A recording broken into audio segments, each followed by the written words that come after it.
Hello বন্ধুরা, বাবলির home কিচেনে সবাইকে স্বাগত জানাই। আজ ফের নিয়ে আসলাম একটা আলুর রেসিপি।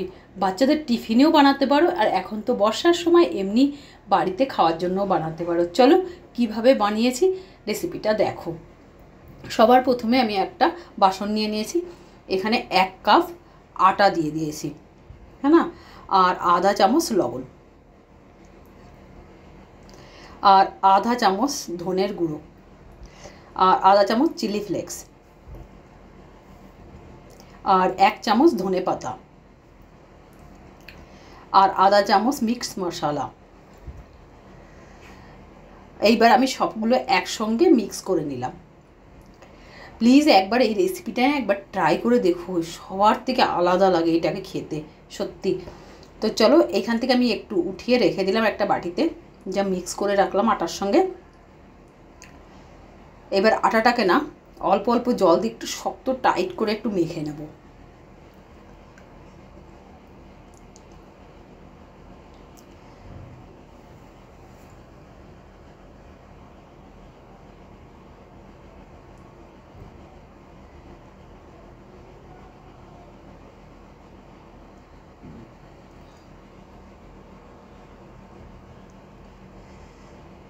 এবার দেখো ভালো করে মাখা আমার হয়ে গেছে আটাটাকে।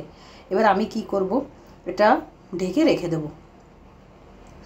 এই একটুখানি আটায় দেখবা কতগুলো মানে রেসিপি তৈরি হয়ে যাবে। মানে আমি একটা প্লেট নিয়ে নিলাম, এখানে আমি 2টো আলু সেদ্ধ করে একটু ম্যাশ করে রেখে নিয়েছি, হেভি তাড়াতাড়ি বানানোর জন্য জাস্ট।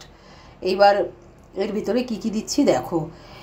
1/2 চামচ লবণ দিয়ে দিলাম আলুর হিসাবে, আর দিয়ে দিলাম 2টো কাঁচা লঙ্কা কুচানো, 1/2 কাপ দিয়ে দিলাম পেঁয়াজ কুচি,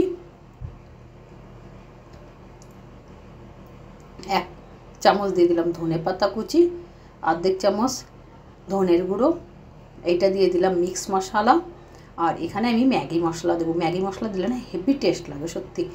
তো 1/2 চামচ ম্যাগি মশলা দিয়ে দিলাম। এবার 1/2-এর থেকে 1/2 লেবুর রস দেবে। এখানে তুমি যদি আমচুরের পাউডার থাকে সেটা দিতে পারো, বা চাট মশলা দিতে পারো। আমি এখানে ডাইরেক্ট লেবু দিলাম, তোমার যেরকম সুবিধা। এবার কি করো, ভালো করে এটাকে মিক্স করে নেব। হেভি তাড়াতাড়ি হয়ে যায়। তুমি চেলে না আলুর রেসিপি না, অ্যাকচুয়ালি কী হয়, এরকম আমরা আলুর সবজি বানিয়ে তরকারি বানিয়ে তারপরে সিঙ্গাড়া বানাই, তো অনেক দেরি লাগে।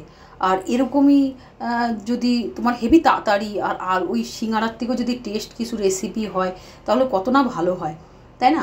ধরো বাড়িতে 10 জন লোক, তোমার ইচ্ছা করছে না সিঙ্গাড়া ওরকম ভেয়ে আগে করে, অনেক সমস্যা হয়। তো আমার আলুর মশলাটা বানানো হয়ে গেছে। এইবার আমি সেই আটাটা শুকনো আটা রেখেছি, তার ভিতরে আমি দিয়ে দিলাম 2 চামচ সাদা তিল, আর 1 কাপ দিয়ে দিলাম এখানে ধনে পাতা। ঠিক আছে, এটা বিশাল একটা ক্রিস্পি মানে টেস্ট লাগবে, সত্যি সত্যি বলছি, একবার বানিও। এবার এইটাকে শুকনো অবস্থা, এবার দেখো এটা মিক্স হয়ে গেছে। এইবার আমি সেই হিসাবে না, মানে এটা না গাঢ় হবে না পাতলা হবে, মিডিয়াম টাইপের করে একটা পাতলা ঘোল বানিয়ে নেব। হ্যাঁ, হেভি তাড়াতাড়ি সত্যি সত্যি হয়ে যায়। আর দেখো আগে মানে জাস্ট তুমি বানিয়ে রেখে দিতে পারো ফ্রিজে, পরে তুমি ভেজে নিতে পারো, বা যারা তেলে ভাজা জিনিস না খায় তারা স্টিম দিয়ে খেতে পারে। মানে যার যেরকম রুচি, যে এটা তেলে ভাজা হলে অনেকে বলবে আনহেলদি, এটা ঠিক না। দুটো যেরকম আমরা রুটি বানাই, 2টো রুটির সমান আটা নিয়ে নেব। এবার আটা নিয়ে নিয়েছি, এটা একটু মোটা টাইপের করে বেলে নেব। তো অ্যাকচুয়ালি কী হয়, আমাদের বাচ্চা কাচ্চারা না বেশি না স্টিম দেওয়া জিনিস অতটা পছন্দ করে না, একটু ক্রিস্পি হয়। ছোটো বাচ্চা যখন বড় হয় তখন বাচ্চারা অটোমেটিক বুঝে যায় এগুলো তেলে ভাজা জিনিস বা খেতে হয় না। এমনি তোমরা চেলে এইভাবেও হ্যাঁ স্টিম দিয়ে বানিয়ে খাওয়াতে পারো, খুবই সুন্দর লাগে, সত্যি কথা বলছি। এবার দেখো ভালো করে আমি চারি তরফ দিয়ে ভালো করে আমি বেলে নিয়েছি। এটা মোটা, ঠিক আছে, এটা যেরকম আমরা রুটি বানাই তার ডবল যেরকম রুটি রাখলে যেরকম হবে। আমি এখানে না ধনেপাতার চাটনি, সত্যি চাটনি দিয়ে না চটপটে টেস্ট হবে একটা। আমি 1 চামচ মতো চাটনি এবার হাত দিয়েই ভালো করে চারিদিক দিয়ে লাগিয়ে দেবো। দেখতে পাচ্ছ কি সুন্দর করে চারিদিকে আমি লাগিয়ে দিচ্ছি।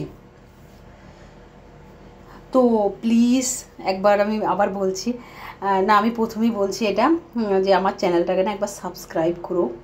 আমার নতুন চ্যানেল এটা। আর এখানে আমি দিয়ে দিচ্ছি 1 চামচ মতন তোমার টমেটোর কেচাপ বাচ্চাদের হেভি পছন্দ হয়, তাই না? টমেটোর কেচাপ, তার টমেটোর কেচাপের সঙ্গে এই ধনে পাতার চাটনি হেভি সুন্দর একটা টেস্ট লাগবে। এবার এটাকে ভালো করে মিক্স করে দিচ্ছি, চারিদিক দিয়ে মিক্স করে লাগিয়ে দেবো। হ্যাঁ, তো আমার এই চ্যানেলটা নতুন, তোমরা অনেক সাপোর্ট করছো, থ্যাংক ইউ সো মাচ যারা আমার। এবার দেখো এটাকে মিক্স করে ভালো করা হয়ে গেছে। এবার আমি ওই আলুটা অল্প করে এবার চারিদিক দিয়ে যেরকম চাটনিগুলো লাগিয়েছি সেরকম করে আলুটাও এইভাবেই চারিদিক দিয়ে লাগিয়ে দিলাম, তাই না? এবার কি করব দেখো খুব সুন্দর করে। এবার এর উপরে না পেঁয়াজ তো আগেই দিয়েছিলাম, আবার একটু পেঁয়াজ দিয়ে দিচ্ছি। পেঁয়াজ দিলে সত্যি সত্যি অনেক সুন্দর লাগে। এবার পেঁয়াজও দেওয়া হয়ে গেছে। এবার আমরা না ফোল্ড করব, দেখো সাইড দিয়ে একটু টেনে ফোল্ড করব, এই সাইড দিয়েও ফোল্ড করব, লম্বালম্বিভাবে ফোল্ড করব, সাইড দিয়েও ফোল্ড করব।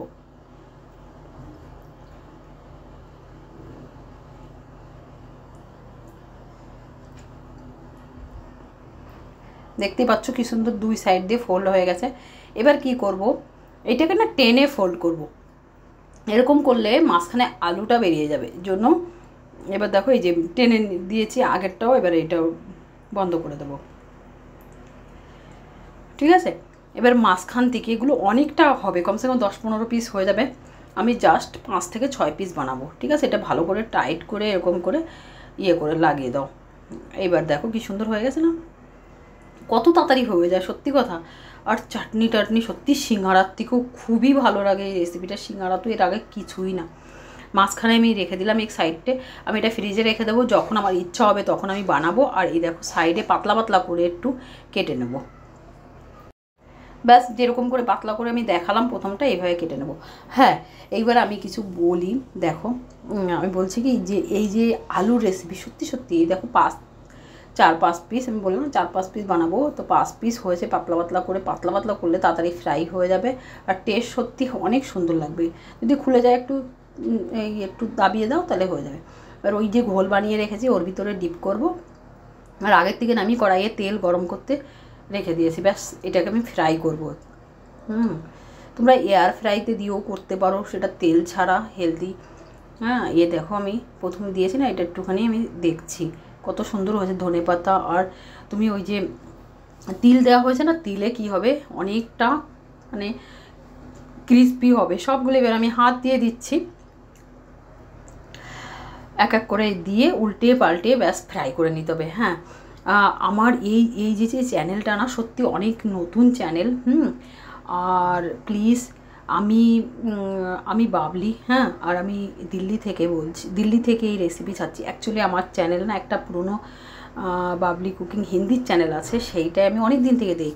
জাস্ট আমি নতুন এই বাংলায় দিচ্ছি। অনেক সুন্দর সুন্দর রেসিপি আছে আলু দিয়ে, জাস্ট আলুর না রেসিপি না বেশি দেখতে পছন্দ করছে, এর জন্য আমি আলু দিয়ে দিচ্ছি আলাদাভাবে। তো এইভাবেই তোমরা সাপোর্ট করো, তোমরা অনেক সুন্দর সাপোর্ট করছো। আর দেখো এই প্রথমে যেটা দিয়েছি এটা ফ্রাই হয়ে গেছে, এটা আমি উঠিয়ে নেব। হ্যাঁ, আর তোমরা আমার সঙ্গে যদি জোড়ো তাহলে অনেকই ভালো লাগছে যে তোমরা যারা যারা সাবস্ক্রাইব করেছো সত্যি, আর কমেন্টও অনেকে করছে, তার সবাই আমার বোনেরা থ্যাংক ইউ। এইভাবেই সাপোর্ট করো। দেখো আমি এই কথা বলতে বলতে এগুলো গোল্ডেন ব্রাউন করে ভেজে নিয়েছি, আর এখন একটা ভেঙে দেখাবো। সত্যি একবার ট্রাই করো, যেইভাবে ইচ্ছা, স্টিম দিয়ে বানাও, চাই ফ্রাই করে বানাও, চাই যেইভাবে তোমরা যেইভাবে খেতে চাও। তো নেক্সট ভিডিওর জন্য অপেক্ষা করো।